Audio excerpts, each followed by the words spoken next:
Tidak ada sesuatu yang besar, yang luar biasa akan accomplish, selesai, tuntas, beres tanpa ada pengorbanan-pengorbanan. Teman-teman bisa silahkan baca sejarah orang-orang besar yang melakukan hal-hal besar. Kemudian tolong dicermati pengorbanan apa yang dia lakukan sehingga dia bisa melakukan hal-hal besar itu.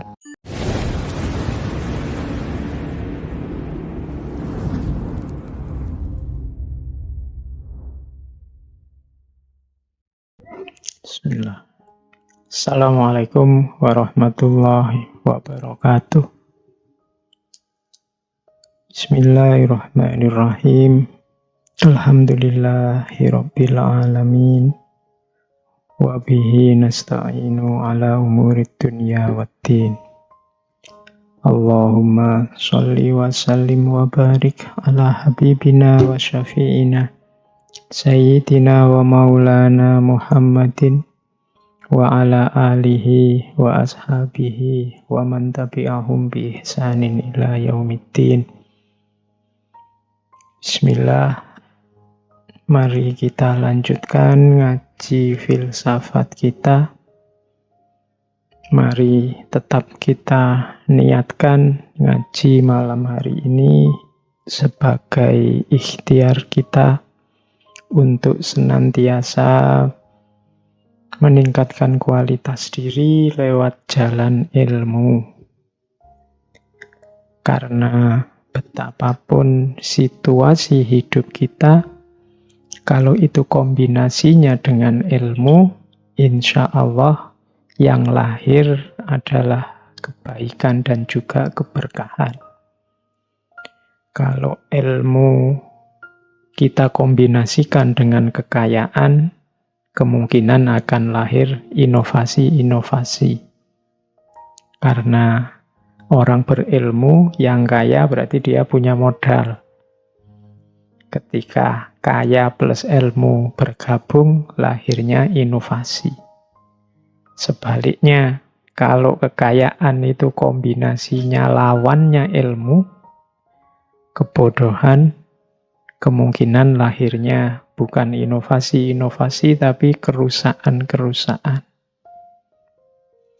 Kalau ilmu kombinasi dengan kebebasan, insya Allah melahirkan kebahagiaan, kebenaran.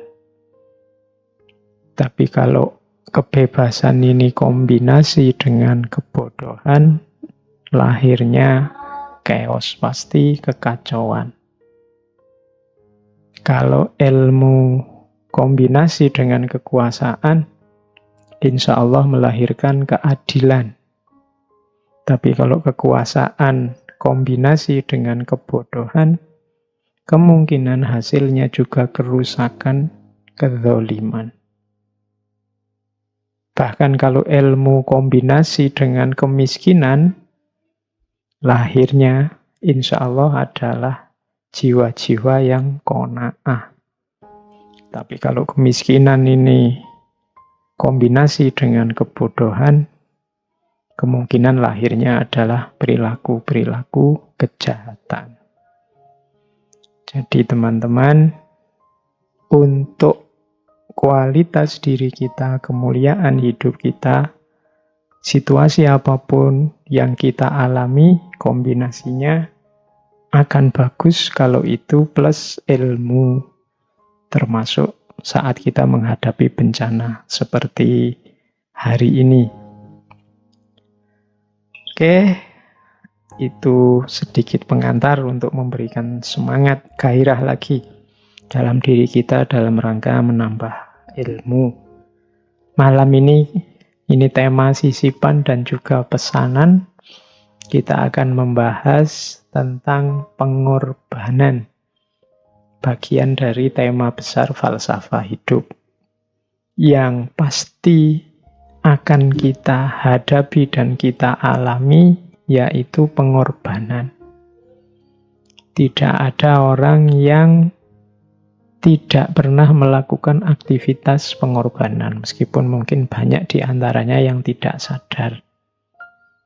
Kita belajar untuk dapat nilai bagus, itu kan juga butuh pengorbanan waktu, pengorbanan tenaga. Kita bekerja juga ada waktu, ada tenaga, bahkan kadang juga korban modal. Mendidik anak juga banyak pengorbanan yang dikeluarkan. Kita dagang juga banyak pengorbanan dikeluarkan. Banyak sekali hal-hal sehari-hari yang berkaitan dengan pengorbanan. Baik, bismillah, kita mulai kajian tentang falsafah hidup pengorbanan. Saya awali dari sebuah quotes yang populer sekali, yaitu nothing great was ever accomplished without making sacrifices. Tidak ada sesuatu yang besar, yang luar biasa akan accomplish, selesai, tuntas, beres tanpa ada pengorbanan-pengorbanan. Teman-teman bisa silahkan baca sejarah orang-orang besar yang melakukan hal-hal besar. Kemudian tolong dicermati pengorbanan apa yang dia lakukan sehingga dia bisa melakukan hal-hal besar itu. Pasti akan ditemukan, karena tidak ada orang bisa besar dan melakukan hal-hal besar tanpa ada perjuangan, dan tidak ada perjuangan yang tidak menuntut pengorbanan. Dalam bentuk apapun. Tidak harus capaian-capaian yang luar biasa seperti mendirikan negara. Bahkan mungkin yang sekedar apalah, juara sepak bola kah? Atau sekedar meraih gadis impianmu kah? Atau semuanya butuh pengorbanan. Tidak ada capaian apapun yang tanpa pengorbanan. Hanya saja mungkin selama ini kita kurang menyelami aspek pengorbanan ini sehingga rasanya berjalan otomatis saja. Kurang strategis, kalau bahasa saya di depan tadi, kita mungkin kurang tahu ilmunya tentang pengorbanan ini. Makanya malam ini ayo kita belajar sehingga pengorbanan yang kita lakukan cocok, pas, tepat guna untuk kehidupan kita. Oke, berlanjut. Apa sih pengorbanan itu? Definisinya banyak. Silahkan dibaca ya teman-teman. Harus banyak baca buku-buku. Harus meluaskan wawasannya. Jangan hanya fokus di satu perspektif, tapi kalau bisa perkayalah dari banyak perspektif. Malam ini saya tidak membawa definisi khusus dari buku, saya ngambil variabel-variabel dari banyak buku yang mendefinisikan pengorbanan. Dari yang saya dapat tentang pengorbanan ini, menurut saya yang dimaksud pengorbanan itu berhubungan dengan beberapa variabel itu. Kalau di saya itu saya sebut ada 6.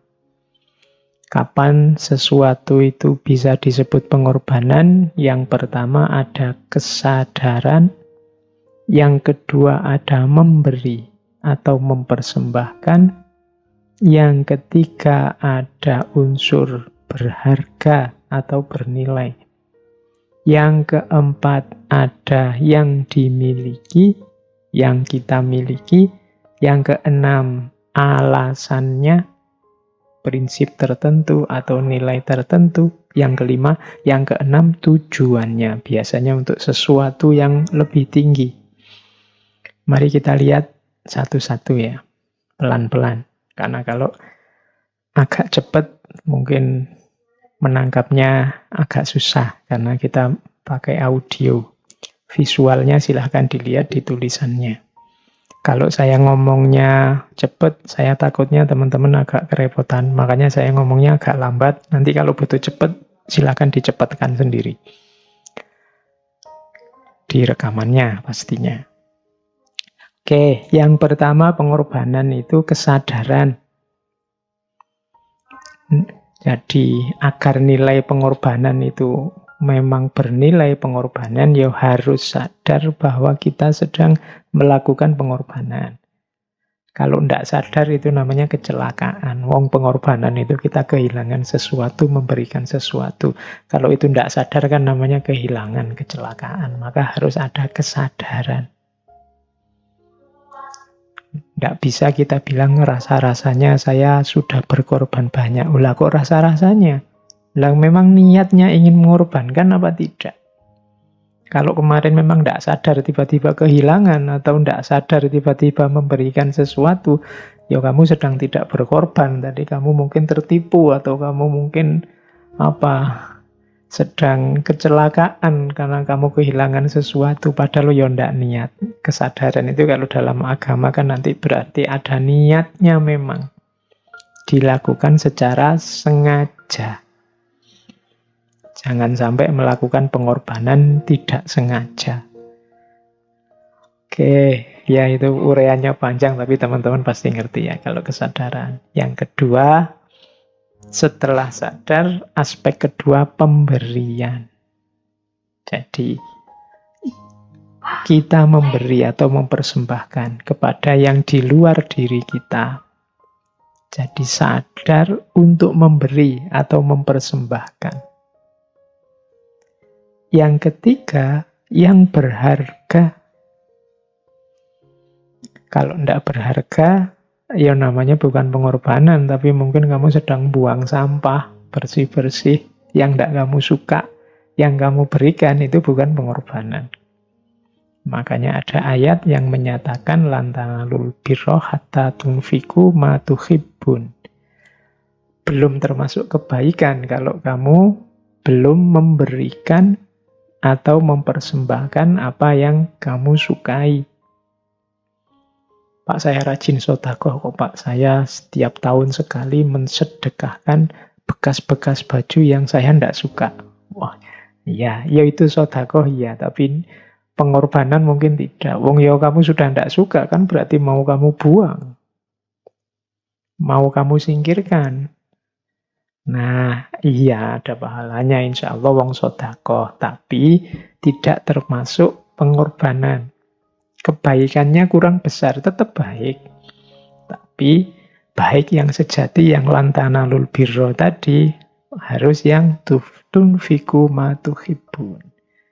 Jadi engkau berikan yang engkau sayangi, engkau cintai.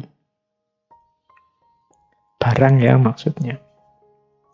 Oke. Jadi sadar memberi yang berharga.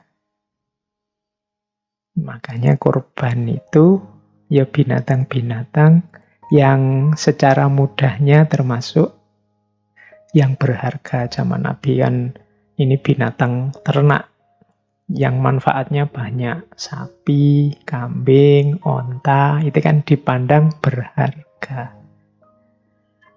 Terus yang keempat, yang kita miliki pastinya ya. Itu jangan mengorbankan miliknya orang lain, kamu tidak punya hak. Itu namanya ngambil miliknya orang lain. Yang milikmu sendiri yang berharga, berikanlah. Jangan hanya nyuruh orang memberikan yang berharga, ya kamu sendiri harus memberikan. Itu namanya pengorbanan. Jadi aktivitas sadar memberi atau mempersembahkan yang berharga, yang dimiliki.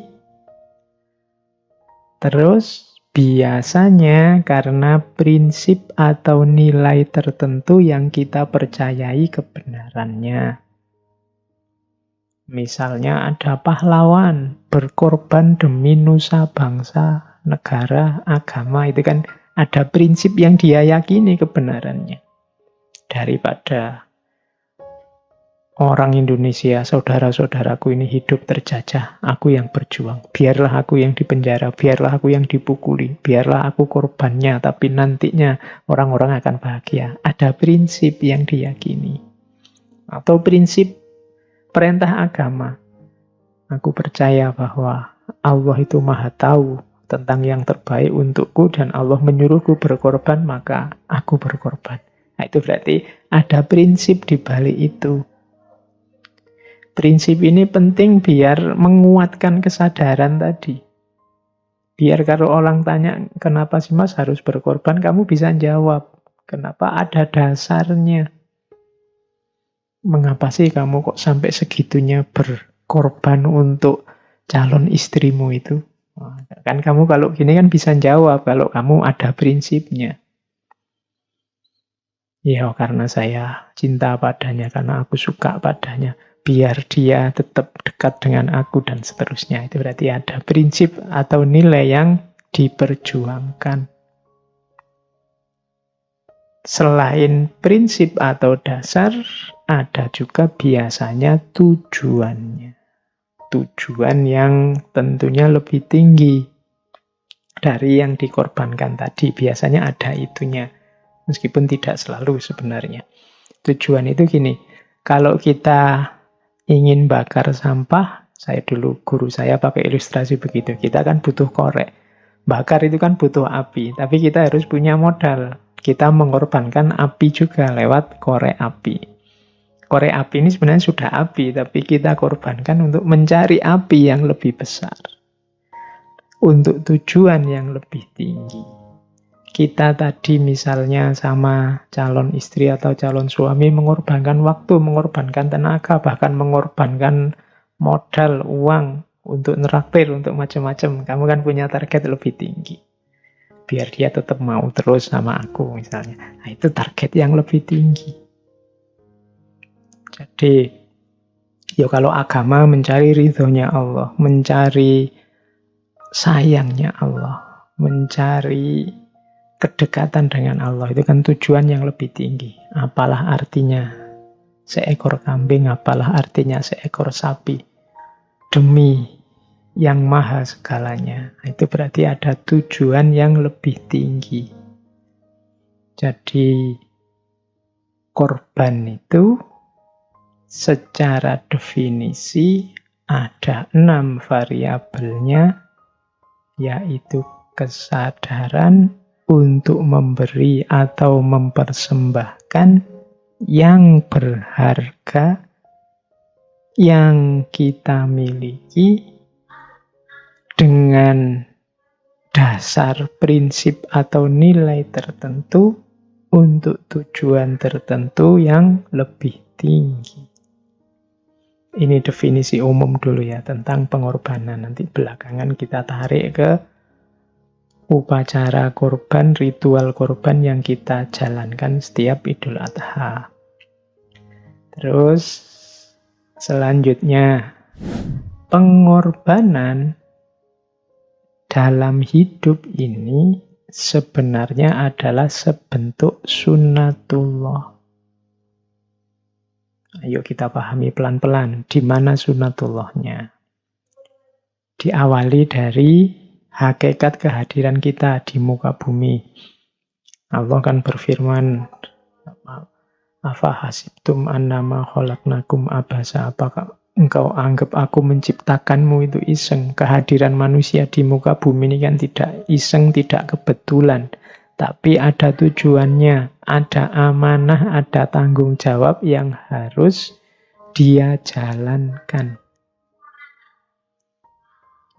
Yang pertama ini, berarti kita tidak boleh sesuka hati, karena kita mengemban amanah, kita punya tanggung jawab. Untuk menjalankan amanah dan tanggung jawab ini, kita kan harus berusaha, berjuang, tidak otomatis. Beda dengan semua makhluk yang lain. Makhluk yang lain punya tugas masing-masing di muka bumi yang berjalan otomatis. Hewan, tumbuhan, langit, mendung, dan macam-macam itu jalannya sudah otomatis, sudah eksak. Tapi manusia untuk menjalankan amanah dan tanggung jawabnya harus diupayakan, harus diusahakan. Kalau kita diam saja, ya tidak akan jalan amanah dan tanggung jawab itu. Bahkan jalan tapi tidak hati-hati pun kadang-kadang ya keliru. Tidak jadi mengemban amanah, tidak jadi menjalankan tanggung jawab. Maka harus diperjuangkan, dipelajari. Kita belajar ini kan dalam rangka itu. Kita ngaji, kita cari ilmu itu kan dalam rangka itu.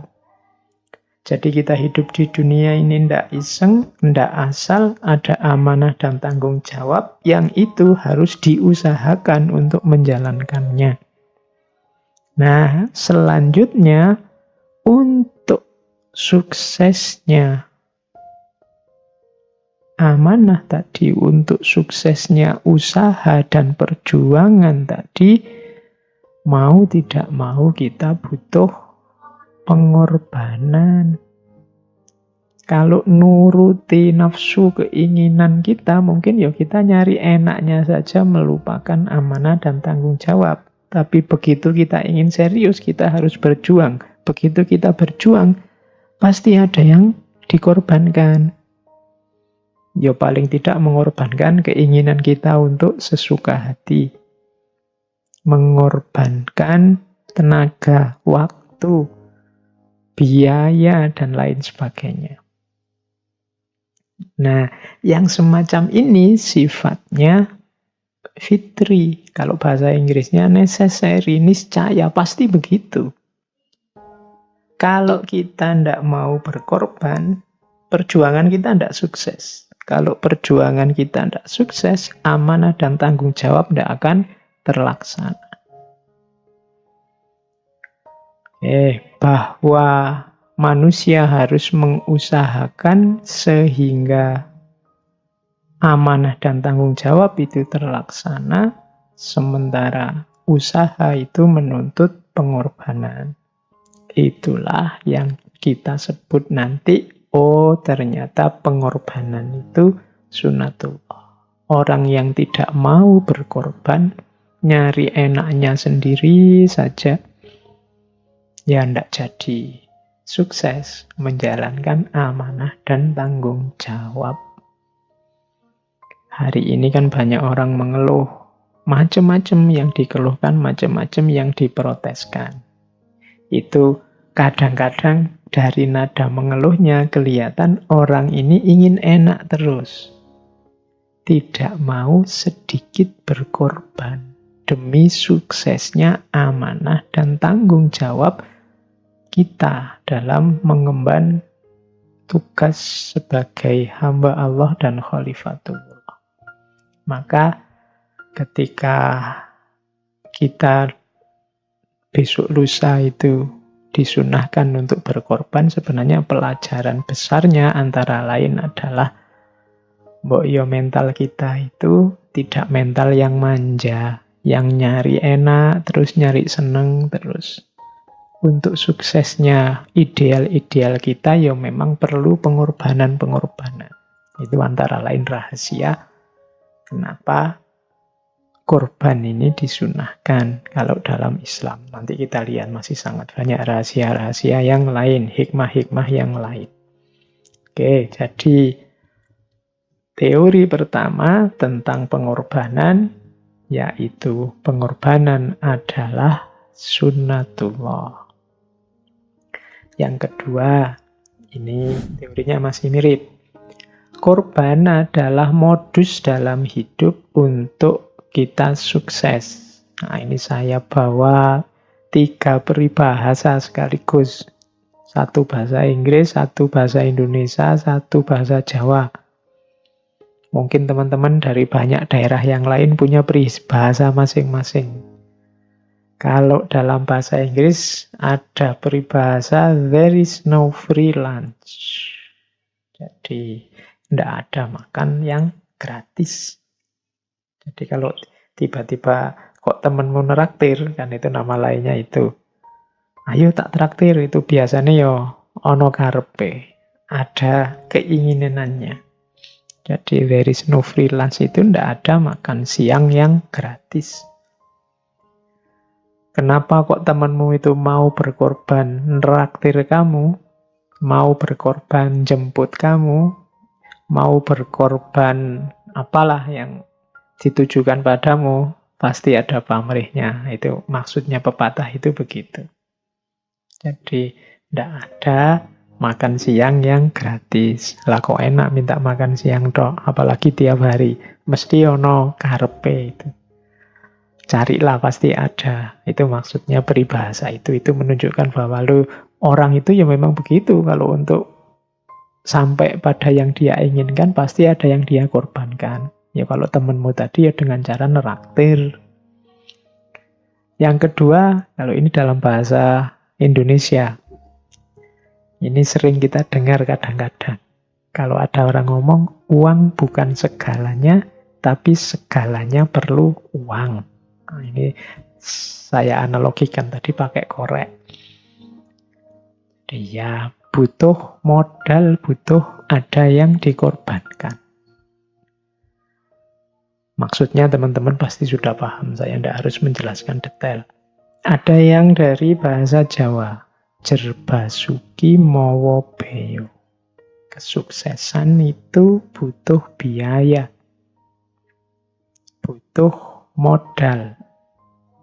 Tidak bisa nyari enaknya saja. Tidak bisa nyari senengnya saja sesuai keinginan kita. Jadi pengorbanan itu adalah modusnya hidup untuk sukses. Orang yang tidak mau sama sekali berkorban, orang yang hanya nyari enaknya sendiri terus dalam hidup, hati-hati, kemungkinan dia susah nanti suksesnya. Kenapa? Karena kesuksesan itu butuh pengorbanan. Jerbasuki Mawa Beyo. Apalagi hari ini ya, kalau teman-teman mahasiswa, teman-teman pelajar itu kan sedang galau luar biasa di era COVID ini karena ada biaya tambahan untuk belajar, yaitu online, butuh kuota. Ada yang pakai Zoom, ada yang pakai Google, itu kan nambah biaya tambahan. Tapi ya situasinya memang begitu. Anggap saja, wong mau ndak mau ya harus kita jalani. Diniati saja bahwa itu jihad kita, pengorbanan kita. Semoga nantinya akan lahir kesuksesan-kesuksesan yang menyusul karena rahmatnya Allah, sayangnya Allah melihat jerih payah kita hari-hari ini. Jerbasuki Mawa Beyo. Saya bawa satu teori, satu ilustrasi dari buku yang judulnya Think and the Tipping Point. Karangannya Malcolm Gladwell. Katanya Gladwell, dia ngitung, untuk seseorang ini jadi ahli dan sukses di satu bidang, ya ini mungkin hitung-hitungan kira-kira. Katanya Gladwell, seseorang harus bekerja minimal 10.000 jam terbang.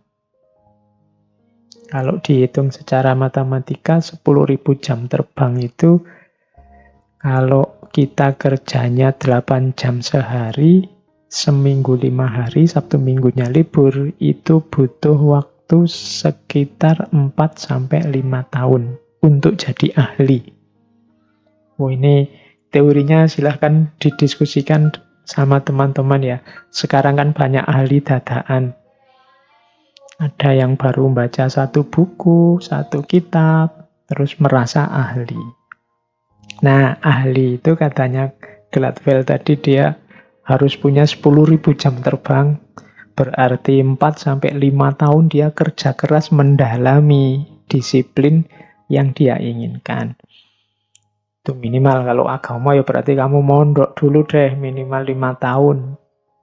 Itu kalau pakai teorinya Gladwell. Baru lumayan wawasannya, baru pantes lah kalau disebut ahli. Oke, ya itu cuma ilustrasi. Ya monggo teman-teman di analisis sendiri apa ya. Atau mungkin bagi yang kapasitasnya besar, cerdas luar biasa, ya mungkin tidak butuh 4-5 tahun lah, sebentar bisa ahli.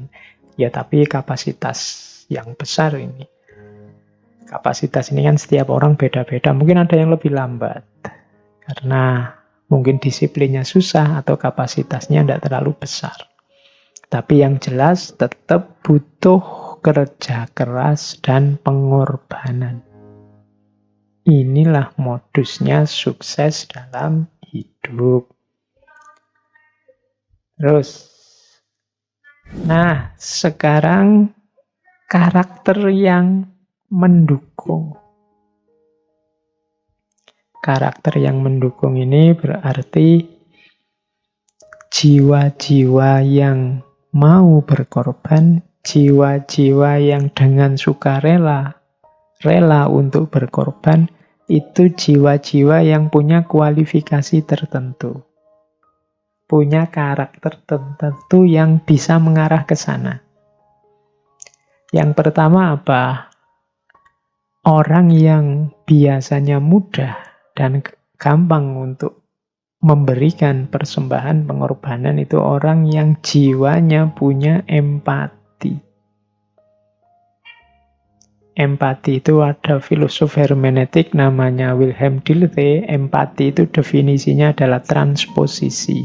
Empati itu kalau engkau bisa memposisikan dirimu di posisi objek atau orang yang kamu baca, itu empati.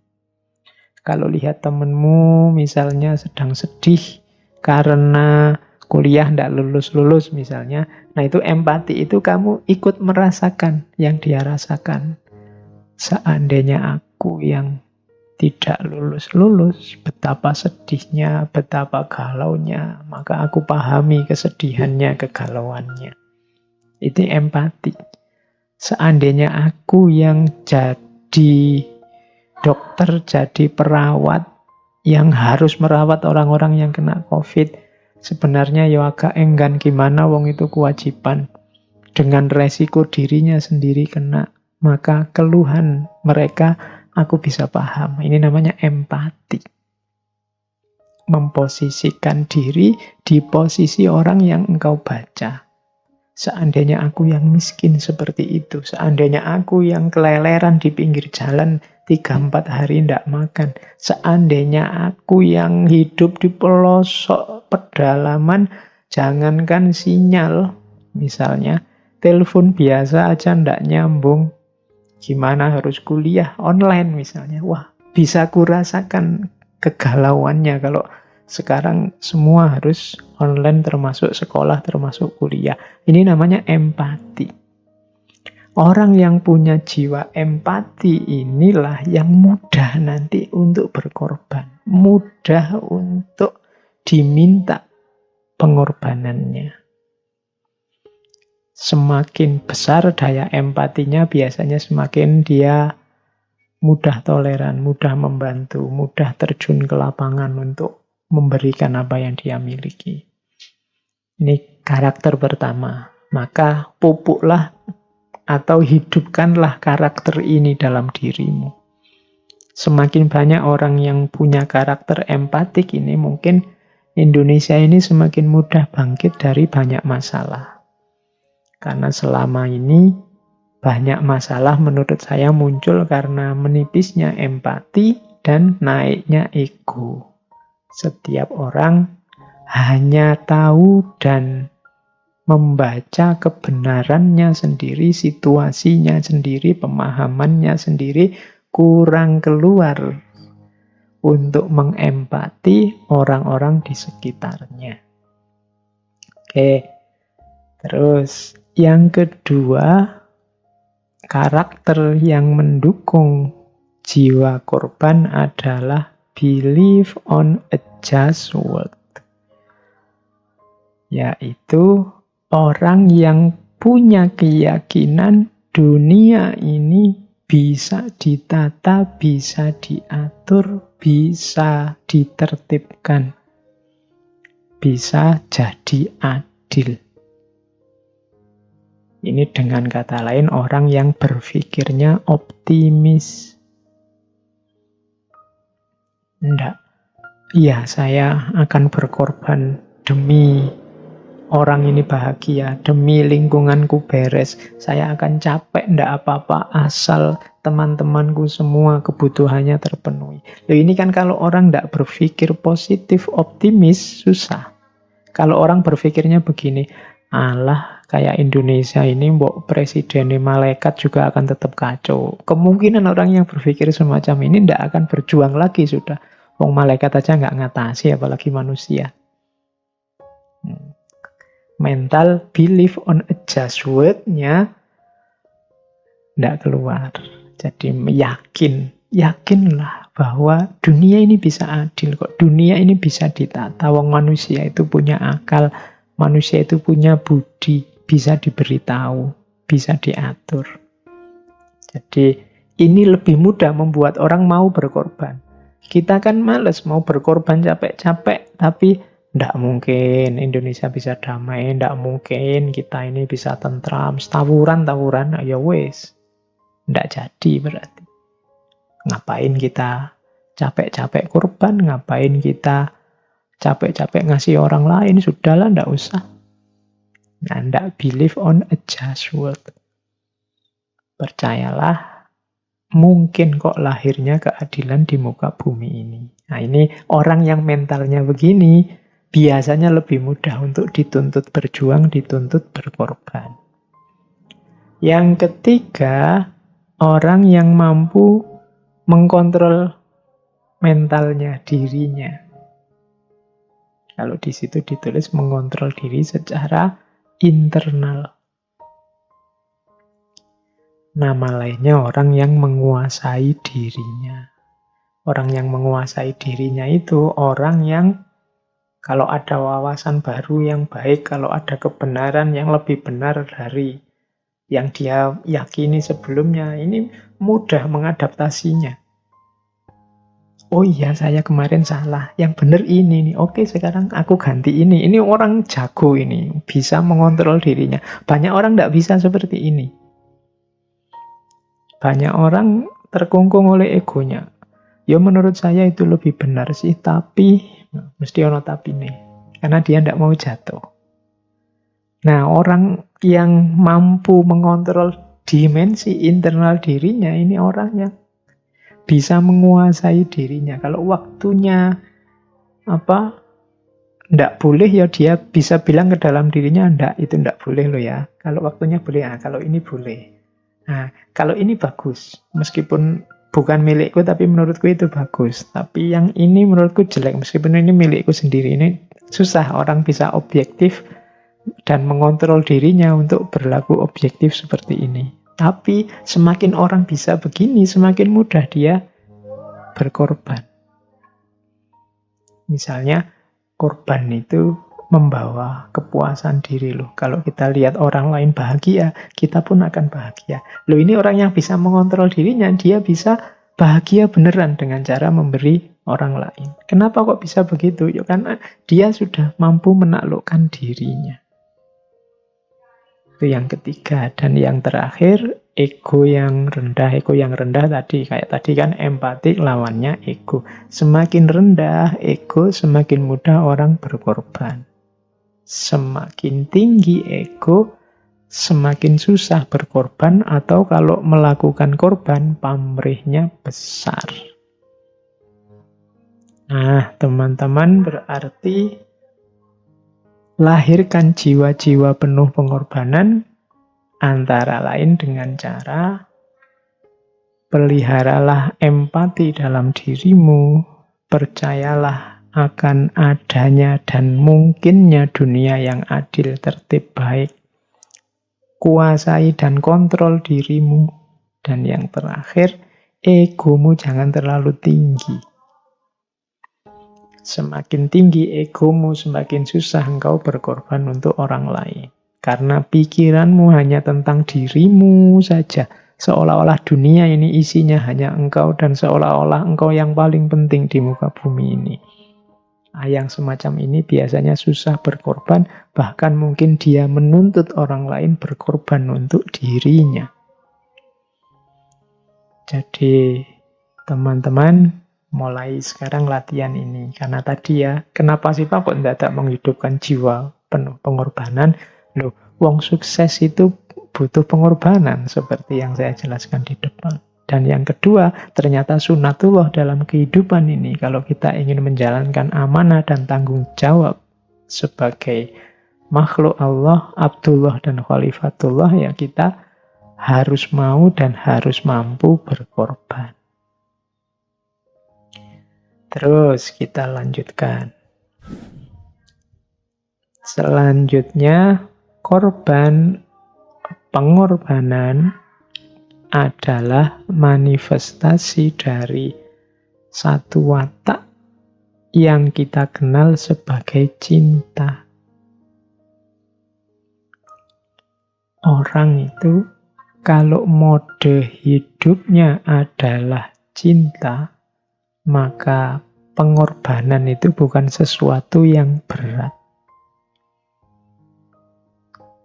Kalau orang sudah jatuh cinta, tadi kan di antara yang memudahkan orang berkorban itu kan ego yang rendah. Dalam cinta, bahkan ego ini bisa serendah mungkin, ada yang bilang bahkan sampai hilang. Karena dalam cinta, yang ada di pikiran, yang hidup dalam diri seorang pecinta adalah yang dia cintai. Bagi orang yang seperti ini, bahkan hidupnya sendiri adalah persembahan terhadap yang dia cintai. Maka pengorbanan itu dekat dengan cinta.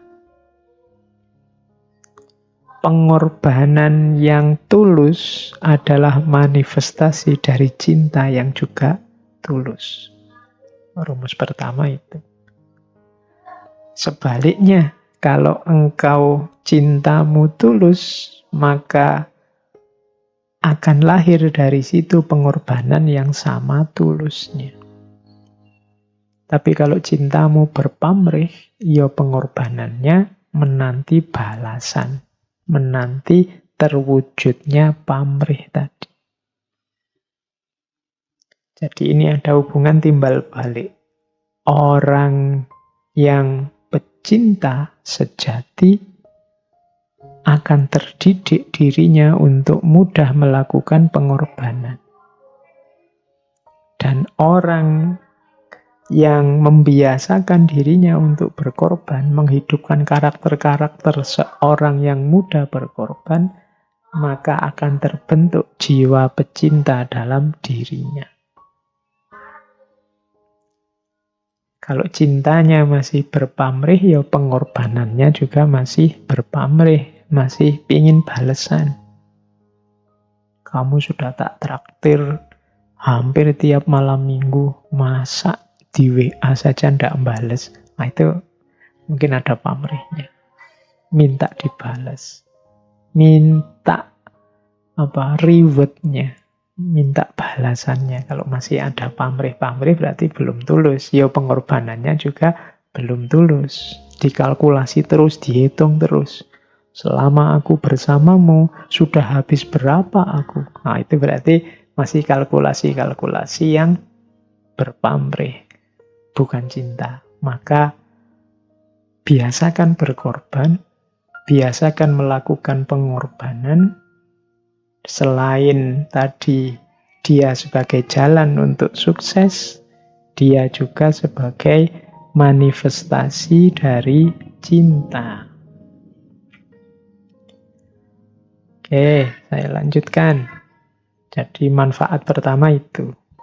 Selanjutnya, pengorbanan juga punya nilai pembebasan diri dari ego. Orang yang berkorban itu kan orang yang sedang nantang egonya. Manusia itu kan biasanya ingin senangnya sendiri, ingin enaknya sendiri, ingin benarnya sendiri. Sementara dalam berkorban, itu orang melakukan yang sebaliknya. Dia ingin orang lain bahagia. Dia ingin yang dia miliki diberikan pada orang lain. Jadi ini kan nabrak semua dengan ego. Maka berkorban itu ekuivalen dengan ketika orang membebaskan diri dari egonya. Jadi lanjutannya cinta tadi, berkorban itu manifestasi dari cinta, dan berkorban itu pembebasan diri dari ego. Ya, karena kalau egonya masih besar, pengorbanannya juga biasanya masih ada pamrih-pamrih egoisnya. Jadi pamrih egois itu, contohnya di situ saya tulis misalnya kalau ada orang ngomong, loh, saya melakukan ini demi cinta misalnya. Karena aku mencintaimu, maka aku lakukan ini. Sudah aku korbankan macam-macam banyak hal untukmu.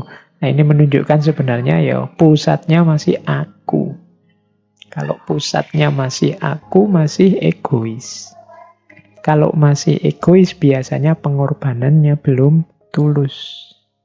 Masih ada pamrih-pamrih. Maka pengorbanan ini selain dia jalan kesuksesan, selain dia akan melahirkan pribadi yang penuh cinta, sekaligus dia akan melatih kita untuk tidak terkungkung oleh ego. Selanjutnya, pengorbanan juga punya manfaat apa? Melatih diri kita untuk tidak terikat. Kalau urusan harta berarti kalau bahasa Jawanya tidak kedunyan. Kalau urusan uang berarti tidak motor duiten. Kalau urusan pokoknya tidak terikat dunia. Tidak terikat dunia itu ya, dunia itu tidak terlalu berat dan tidak terlalu kita berarti dalam hidup ini.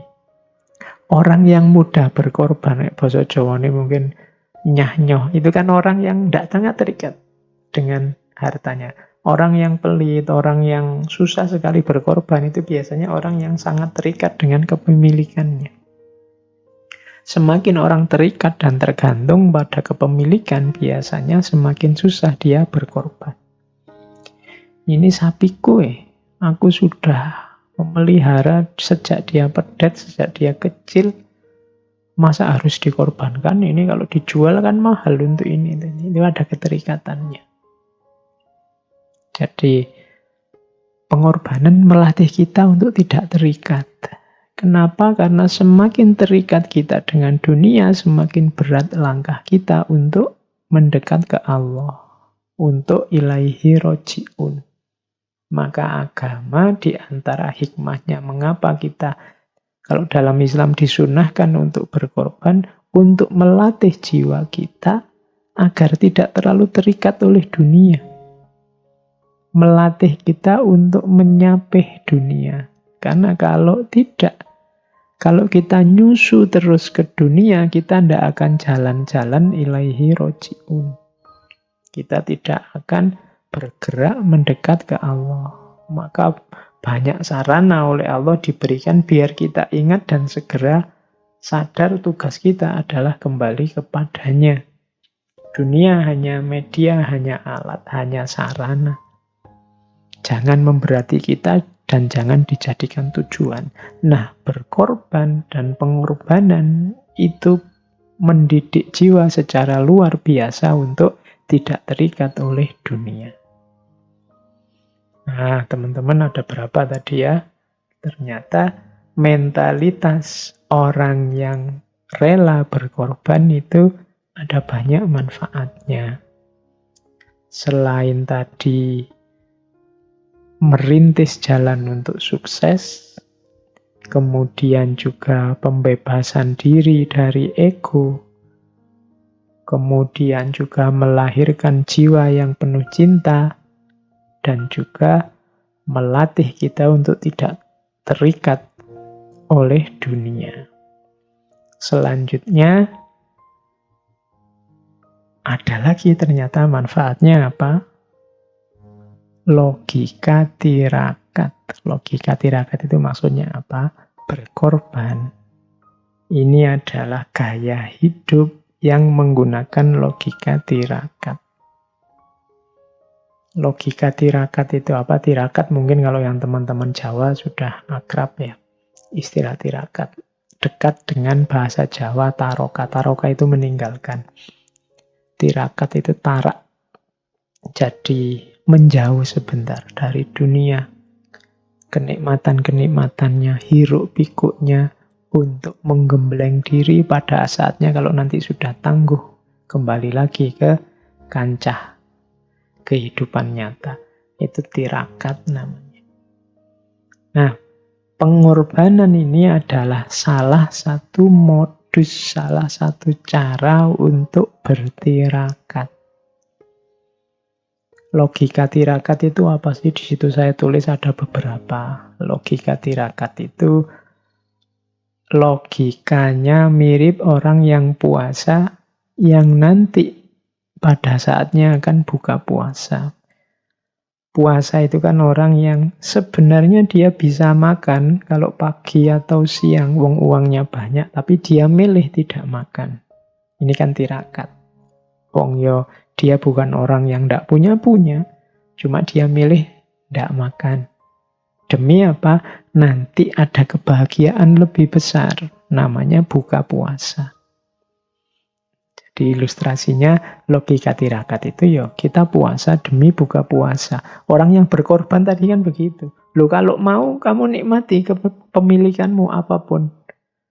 Tapi ya hanya itu yang akan kamu rasakan. Tapi kalau kamu mau tirakat sebentar, sudahlah yang kamu miliki biar dimanfaatkan dulu untuk orang lain yang lebih butuh. Nanti ada buka puasanya. Jadi kamu menahan dulu demi nanti. Sama dengan logika orang yang melekan itu begadang demi istirahat yang lebih lelap. Tahajud, tahajud itu kan ada juga efek begadangnya. Tapi demi kebahagiaan yang lebih sejati. Ini kan tirakat, ada sengsaranya sedikit. Tapi nanti bahagianya jauh lebih besar. Ada capeknya sedikit, ada laparnya sedikit. Tapi nanti kalau buka luar biasa nikmatnya. Sakit demi lebih sehat. Ini logika tirakat. Hari ini kan musimnya goes, musimnya sepedaan. Di mana-mana orang sepedaan. Lu sepedaan itu kan sakit, wong capek. Tapi banyak orang melakukan sepedaan, tidak apa-apa, sakit sedikit, capek sedikit apa, demi lebih sehat. Kalau boleh milih yang enak kan di rumah saja tidur, apalagi dingin-dingin seperti hari ini musimnya. Tapi kan pagi-pagi milih keluar, naik sepeda sampai jauh, sampai keringetan. Itu kan tidak enak sebenarnya, capek. Tapi demi lebih sehat. Ini logika tirakat. Menyepi demi bisa tangguh. Nanti kalau sudah tidak sepi lagi, kalau sudah ramai. Ini uzlah. Uzlah itu kan orang menjauh dari dunia biar tidak tergoda. Kemudian melatih mental yang kuat, yang tangguh dari godaan. Kalau sudah tangguh, balik lagi ke dunia ramai. Dan dia sekarang sudah tidak tergoda lagi. Ini namanya berkorban. Namanya tirakat. Menahan demi ketepatan saat melampiaskan. Ini tirakat. Mau ngomong, mau komentar, mau ngeritik orang, ditahan dulu. Ini sebenarnya tidak enak. Tapi coba berkorban dulu, ditahan dulu, tirakat dulu. Belajar dulu yang dalam sampai detail. Kalau sudah ngerti pasnya, baru ngomong, baru komen. Dan kemampuan semacam ini mungkin hari ini banyak kita butuhkan. Saya bilang tadi di depan banyak orang yang tidak mau susah, tidak mau berkorban, tidak mau puasa, tidak mau tidak enak sebentar saja. Menahan tidak enak sebentar saja untuk nanti bisa ada kebahagiaan yang lebih besar. Seandainya nanti jadi ngomong, jadi komen, itu sudah sangat berkualitas. Daripada sekedar ngomong, sekedar nulis, yang hasilnya hanya gegeran, tawuran, dan kisruh. Bahkan memang ada orang yang memang niati ngisruh. Nah, jadi berkorban itu melatih logika tirakat. Meninggalkan sesuatu demi kemanfaatan yang lebih besar saat nanti kembali. Ini tirakat. Memberi sesuatu demi kelegaan terlepasnya dari sesuatu dan kepuasan karena bisa membantu. Jadi sakit sebentar demi sehat yang sejati dan lebih panjang. Menyepi sebentar demi ketangguhan jiwa saat ramai. Menahan sebentar demi ketepatan saat melampiaskan. Ini tirakat. Nah, pengorbanan itu melatih jiwa tirakat ini. Karena modusnya pengorbanan itu kan modus tirakat. Jadi teman-teman, ternyata ini belum masuk ke kurban yang penyembelihan itu. Kita masih ada di kurban yang pengorbanan dalam hidup.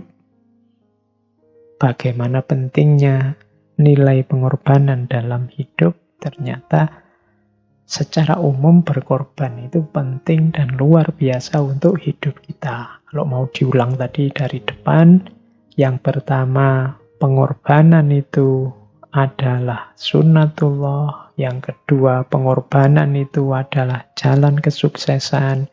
Yang ketiga, pengorbanan adalah manifestasi dari cinta. Yang keempat, pengorbanan membebaskan diri kita dari ego.